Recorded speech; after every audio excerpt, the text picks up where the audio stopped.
शंखनाद टाइम्स समाज की। ये हैं यति नरसिंहानंद सरस्वती, जो कि अक्सर इस्लाम पे भड़काऊ भाषण देते रहते हैं और इस्लामिक लोग इनके लिए फांसी की भी गुहार लगाई थी और धरना प्रदर्शन कर करके फांसी का भी मांग किया था यति नरसिंहानंद सरस्वती के लिए। देखिए इन्होंने क्या कुछ कहा कुरान के बारे में और मुसलमान के बारे में। देखें वीडियो विस्तार से। मैं दुनिया में केवल इस्लाम से लड़ रहा हूं। मेरी दुनिया केवल इस्लाम है। मैं पूरी धरती से इस्लाम को खत्म करना चाहता हूं और वो केवल इसलिए खत्म करना चाहता हूं कि यदि इस्लाम को खत्म नहीं किया गया तो ये पूरी धरती खत्म होगी। और इसकी गवाही के लिए किसी और की जरूरत नहीं है, हमें केवल और केवल कुरान को पढ़ना पड़ेगा। बहुत सारे लोग, अभी हमारे पूर्व वक्ता आचार्य जी कह रहे थे, वागीश जी, कि हिंदुओं के 4 दुश्मन हैं, लेकिन मैं समझता हूं कि हिंदुओं के केवल 3 दुश्मन हैं। एक हिंदू की अकर्मण्यता, एक हिंदू की कायरता और एक हिंदू का कमीनापन। ये 3 हिंदू के दुश्मन हैं। इन्होंने ही हिंदू को बर्बाद किया है। क्या हिम्मत थी मुसलमान की कि मुसलमान हिंदुओं से लड़ पाता? क्या हिम्मत थी ईसाइयों की कि ईसाई हिंदू को खत्म करने की सोचते? क्या हिम्मत थी कम्युनिस्टों की कि कम्युनिस्ट हमें खत्म करने की सोचते? और क्या हिम्मत थी सेकुलरों की कि वो भारत में पनप पाते? यदि मुसलमान ने यह सपना देखा तो इसका केवल एकमात्र कारण था, हिंदू अपने स्वार्थ के लिए लड़ता रहा, स्वार्थ के लिए मिटता रहा, कभी भी धर्म के लिए नहीं लड़ा।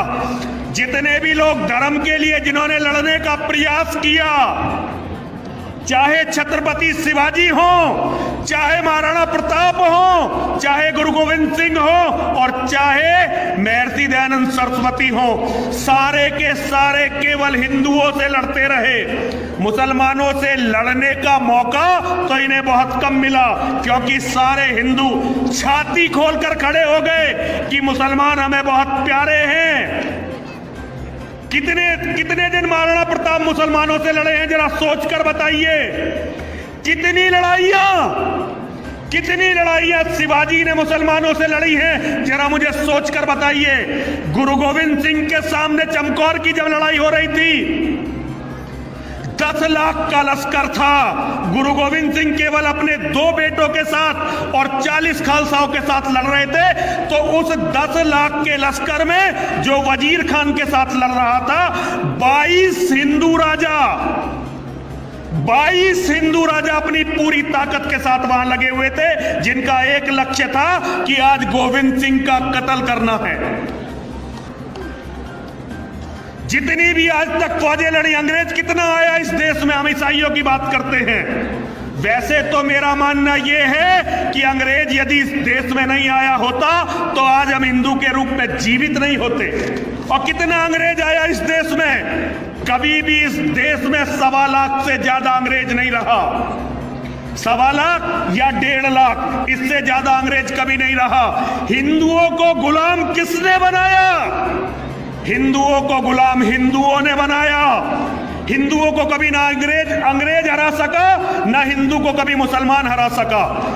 महमूद गजनवी जब अफगानिस्तान से चला तो उसके पास 20,000 लोग थे। और 20,000 लोग उसने कैसे इकट्ठे किए? उसने अफगानिस्तान में डुगडुगी पिटवाई। सारे राजा नहीं था कोई महमूद गजनवी। भारत पर राज करने से पहले इस्लाम का कोई राजा नहीं था। जिसे ये खलीफा कहते हैं, वो खलीफा केवल लुटेरों का सरदार हुआ करता था।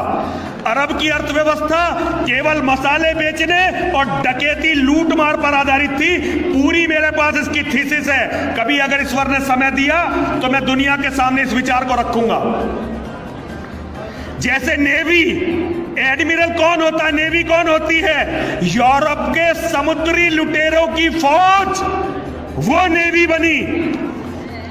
अफगानिस्तान के लुटेरे इकट्ठे होते थे, उन्हें संदेश दिया जाता था कि हमें भारत पर आक्रमण करना है, जहां सोना गलियों में बिखरा पड़ा है, जहां की औरतें परियों से भी ज्यादा खूबसूरत हैं और जहां नामर्द रहते हैं जो उनकी हिफाजत नहीं कर सकते।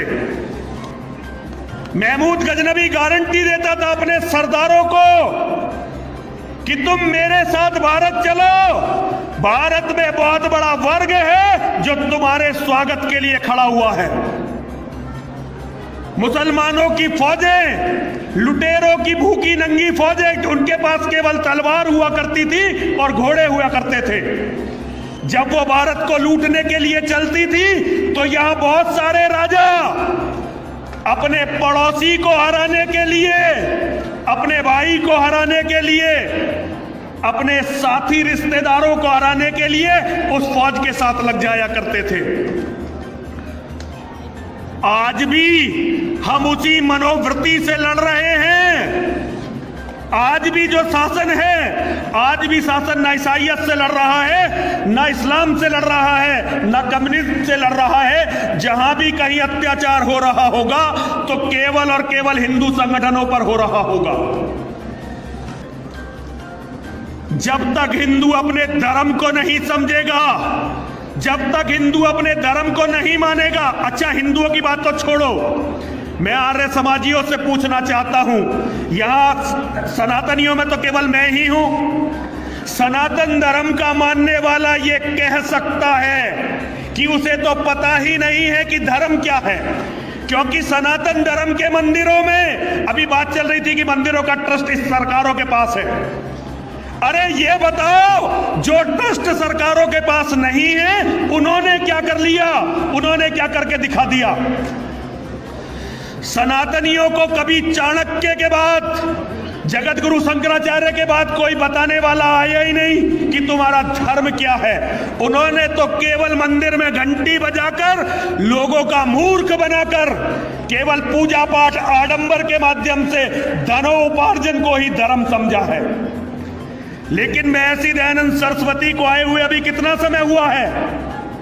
कुछ भी समय नहीं हुआ। और महर्षि दयानंद सरस्वती के बाद स्वामी श्रद्धानंद जी जैसे महात्मा का भी मार्गदर्शन आर्य समाज को मिला। लेकिन आज आर्य समाज की क्या दुर्दशा है, जो हिंदू समाज के अवगुण थे उनमें से ऐसा कौन सा अवगुण है जिससे आज आर्य समाज बचा हुआ है? संस्थाओं पर कब्जा करना, एक दूसरे को चोर बताना, मंचों पर इस्लाम और ईसाइयत के खिलाफ कुछ न बोलना, जमीन पर कोई आंदोलन खड़ा न करना, केवल चुटकुले छोड़ना। मैं क्षमा चाहता हूं, यह मंच ऐसा नहीं है, लेकिन आज आर्य समाज के नाम पर भी वही हो रहा है जो पाखंडी सनातन के नाम पर कर रहे थे। जिस पाखंड से लड़ने के लिए महर्षि दयानंद सरस्वती खड़े हुए,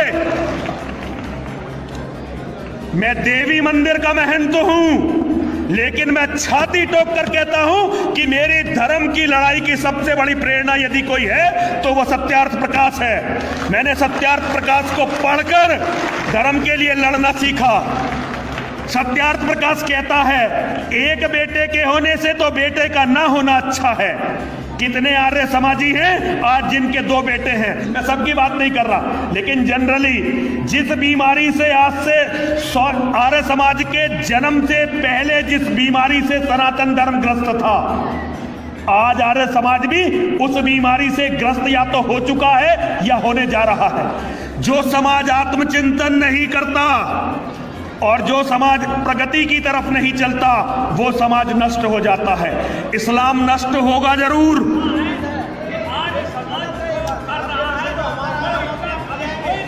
ये मुझे मत समझाओ, ये मुझे मत समझाओ महाराज मुझे मत समझाओ। ये समझाओ उन मुसलमानों को।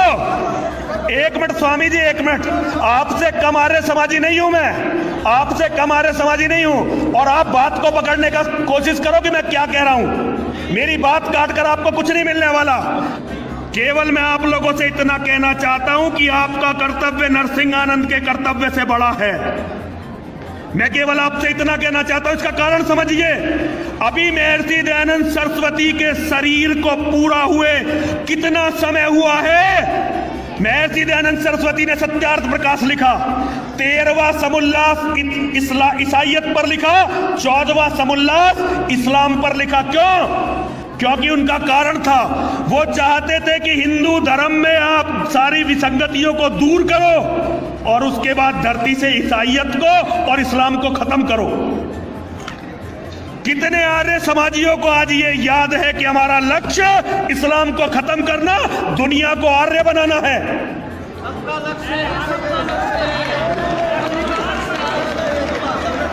लक्ष्य कहने से साधन नहीं होते, लक्ष्य कर्मों में दिखाने पड़ते हैं। लेकिन देश इस्लामिक राष्ट्र बनने के कगार पर है। यदि मुसलमानों की जनसंख्या को नहीं रोका आप लोगों ने और अपनी जनसंख्या को नहीं बढ़ाया, तो 10 साल बाद इस देश का प्रधानमंत्री मुसलमान होगा और दुनिया याद रखेगी कि नरसिंहानंद जब आर्य समाज के सम्मेलन में आया और इस बात को कहना चाहता था, तो आर्य समाज के सन्यासियों ने खड़े होकर नरसिंहानंद का विरोध किया था।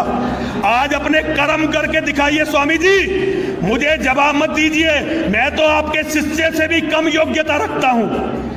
दयानंद सरस्वती को जिसने दिल में धारण करा है, उसके छोटे से छोटे शिष्य से भी कम योग्यता मेरी है। लेकिन मैं ये कहना चाहता हूं, यदि देश पर इस्लाम का कब्जा हुआ, यदि इस धरती पर इस्लाम का कब्जा हुआ, तो दयानंद सरस्वती को जाकर क्या मुंह दिखलाओगे, ये सब सोच लेना। सबको प्रणाम करता हूं। गलत कहा नहीं मैंने कुछ, लेकिन अगर बुरा लगा तो क्षमा भी चाहता हूं।